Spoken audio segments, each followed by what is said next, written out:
ஒரு பெரிய பச்சை காட்டில் ஒரு குரங்கு வாழ்ந்து வந்தது.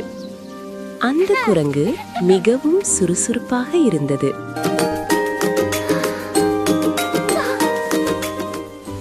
மரத்திலிருந்து மரத்திற்கு தாவி விளையாடும்.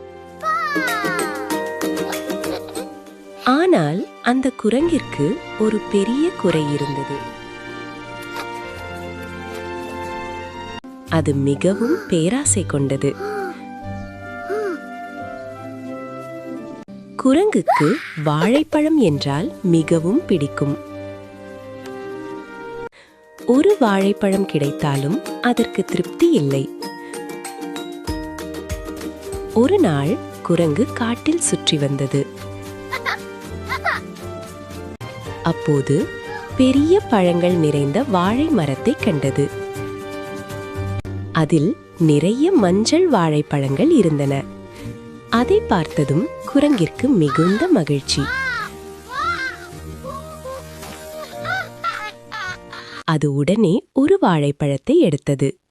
சாப்பிட்டதும் அது மிகவும் சுவையாக இருந்தது. ஆனால் குரங்கு நினைத்தது, ஒரு பழம் போதாது. அது இன்னும் ஒரு பழம் எடுத்தது. பிறகு இன்னும் ஒன்று. மெதுவாக பல வாழைப்பழங்களை எடுத்துக்கொண்டது. அப்போது ஒரு சின்ன குரங்கு அங்கே வந்தது. அது பசியாக இருந்தது. அண்ணா, ஒரு வாழைப்பழம் தருவாயா என்று கேட்டது. பெரிய குரங்கு அதை கவனிக்கவில்லை. இவையெல்லாம் என்னுடையவை என்று நினைத்தது. மேலே பார்த்தால் இன்னும் வாழைப்பழங்கள் இருந்தன. அவற்றையும் எடுக்க வேண்டும் என்று குரங்கு நினைத்தது. கைகளில் ஏற்கனவே நிறைய பழங்கள் இருந்தாலும் அது மேலே ஏற முயன்றது. அப்போது குரங்கின் கை வழுக்கிவிட்டது. அனைத்து வாழைப்பழங்களும் கீழே விழுந்தன. மற்ற குரங்குகள் அந்த பழங்களை எடுத்துக்கொண்டன. பெரிய குரங்கு எதுவும் இல்லாமல் நின்றது. அப்போது அதற்கு உண்மை புரிந்தது. பேராசை காரணமாக நான் எல்லாவற்றையும் இழந்தேன் என்று நினைத்தது. அந்த நேரத்தில் சின்ன குரங்கு மீண்டும் வந்தது. அது ஒரு வாழைப்பழத்தை பெரிய குரங்கிற்கு கொடுத்தது.